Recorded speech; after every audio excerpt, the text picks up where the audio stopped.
but what is natural then? I mean, there are different things. If we go back to what we talked about before with the engine, we've got the core Google thing here, and we've got all of these different filters here that we have to focus on. I'll give you some rules of thumb that you should be applying, but the ultimate game is once you start to do this, you don't need to think so much about what I'm about to show you now. I mean, just follow the good rules of thumb, and all of this kind of will happen naturally.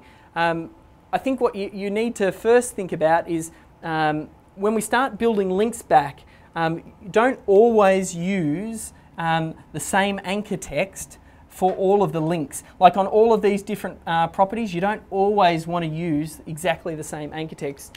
I mean, we already ticked the box of having a variety of different sources and a variety of different destination. We kind of tick the box as well, because a lot of these things are pointing to internal links and stuff like that. So just the way that I structured this whole process, a lot of this kind of happens automatically for you. Google has all of these different filters, and here are some, I think, the three most important filters that you need to be thinking about, particularly with Penguin, are your anchor text density. You also need to think about making sure that all of the links don't point through to the home page.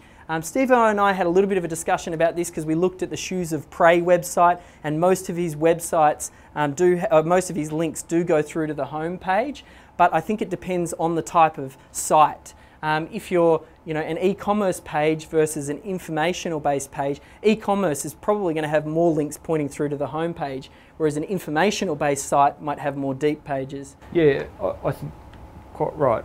E-commerce, it might be category level pages too. They'd get lots of links to, say, brand-specific pages. But yeah, informational, it's, people link to a specific article that interests them. It makes sense. It's what would a user do? It's that, replicate what happens in nature stuff. And it's this understanding, I think a lot of people, again, they just started jumping to conclusion when all of these filters and things like that happened as Google started to make these changes. They started going, oh, this is the reason that there was a drop in ranking. But Google made so many changes one after the other, it's too hard to identify exactly what the issue was, because they just kept on going over and over. So I think some of these things may not be filters, but they might be correlated. Like people then start to talk about, maybe one of these filters is the percentage of follow versus no follow.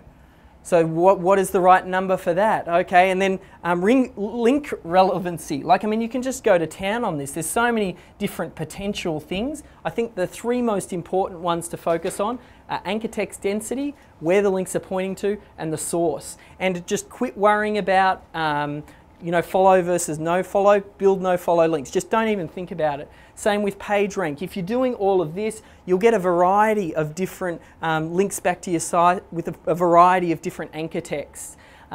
Link relevancy, I don't even know if that is one of these filters. I mean, the question is whether or not a link from a site that's in the same industry versus a link from a site that's in a completely different topic. Is that a signal to Google to go, hang on, they've just got a whole lot of links through to their website from unrelated sources.